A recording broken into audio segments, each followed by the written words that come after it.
আজি এটা পাৰ্চেল আহিছে আপোনাৰ নগাঁৱৰ পৰা আৰু এইটো পাৰ্চেলৰ ভিতৰত আছে আপোনাৰ OnePlus 6T আৰু ফোনটো আপোনাৰ ৰিষ্টাৰ্ট প্ৰব্লেম হয়, ৱাইফাই নেটৱৰ্ক একো নাহে, IMEI শ্ব' নকৰে। তো ফোনটো খুলি ল'লোঁ, খোলাৰ পিছত আপোনাৰ এইটো মই যোনটো আপোনাৰ একচুৱেলি আপোনাৰ এইটো অলৰেডি তাতে দেখুওৱা হৈছিলে, তো মই ডায়েগন'জ কৰি লৈছোঁ। ডায়েগন'জ কৰাৰ পিছত মই দেখা পালোঁ এইটো CPU ৰ প্ৰব্লেম আছে। তো CPU টো মই ৰিভল্ভ কৰি আছোঁ। ফোনটোতে থাকে মই আপোনাৰ যোনটো ৰেম থাকে, তো ৰেমটো মই ৰিমুভ কৰিম। ৰেমটো ৰিমুভ কৰি কিনে তাৰপিছত আপোনাৰ যোনটো CPU থাকে, CPU টো ৰিমুভ কৰাৰ পিছত আপোনাৰ ফুল পাৰফেক্টলি ক্লিন কৰি কিনে আকৌ নতুনকৈ এছেম্বল কৰিম। কৰাৰ পিছত আপোনাৰ ফোনটো কমপ্লিট কৰাৰ পিছত আপোনাৰ এনেদৰে আপুনি হিটিং পেষ্ট লগাই দিয়া হয়, আপোনাৰ হিট কম হয় এইটো হিটিং পেষ্ট লগালে।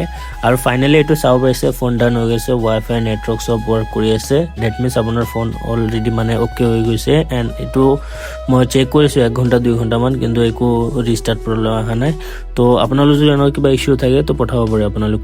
তাৰপিছতে আপোনাৰ iPhone 13 Pro Max এটা আছে, আপোনাৰ গ্ৰীণ হৈ গৈছে আৰু দাদাজন আহিছে আপোনাৰ আজাৰাৰ পৰা। তো বলক ৰিপেয়াৰ কৰোঁ। প্ৰপাৰ ডায়েগন'জ কৰাৰ পিছত মই প্ৰব্লেমটো ফাইণ্ড আউট কৰি ল'লোঁ আৰু এতিয়া আপোনালোক এইটো কেনেদৰে ৰিপেয়াৰ হয় দেখাম, এতিয়া চাব পাৰিব। আৰু এনেদৰে আপোনাৰ লাইফ ৰিপেয়াৰ কৰা হয়, চাব পাৰিব। এইটো গ্ৰীণ হৈ আছে, এইটো ডান হৈ গ'ল।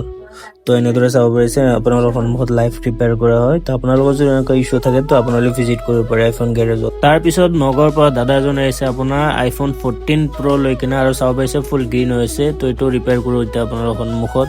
দাদাজনে বহুত আশা লৈ আহিছে, চাওঁ এইটো কি হয়। ফোনটো মই খুলি ল'লোঁ, খুলি লোৱাৰ পিছত এতিয়া আপোনালোকৰ সন্মুখত চাব পাৰিব। এইটো মই ফাইনেলি এইটো ডায়েগন'জ কৰি কিনে এইটো মেইন কামখিনি মই কৰি ল'লোঁ। এতিয়া আপোনালোকৰ সন্মুখত লাইভ চেক কৰাম এইটো কি প্ৰব্লেম হৈ আছিলে। এতিয়া চাব পাৰিব আপোনাৰ সন্মুখত লাইভ ৰিপেয়াৰ হৈ যাব। চাইছে ফাইনেলি ফোন এইটো ডান হৈ গৈছে। iPhone আনএভেইলেবল দেখাইছে, তো এইটো ফাইনেলি ডান হৈ গৈছে। তো এনেকুৱা আপোনালোকৰ যদি কিবা ইছ্যু থাকে তো আপোনালোকে ভিজিট কৰিব পাৰে। ফাইনেলি এইটো ৰিপেয়াৰ হৈ গ'ল। iPhone 14 Pro আছিলে, চাব পাৰি আছে।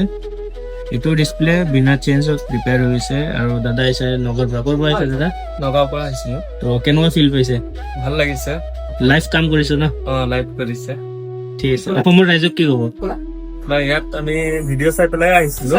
আচ্ছা, আহি পেলাই যেনেকুৱা চাই আহিছিলোঁ তেনেকুৱাই কামটো পাইছোঁ। ঠিক আছে। ভাল লাগিছে। দাদা ইয়াতে বহি আছে আৰু মই এইখিনি পাৰ্থক্য বাছ এইখিনিয়ে হয়। তো এনেদৰে আপোনাৰ ফোন ৰিপেয়াৰ কৰিব লগা যদি হয় তো এনেকৈ লাইভ কাম কৰা হ'ব। তো আপোনালোকে ভিজিট কৰিব পাৰে iPhone গেৰেজত।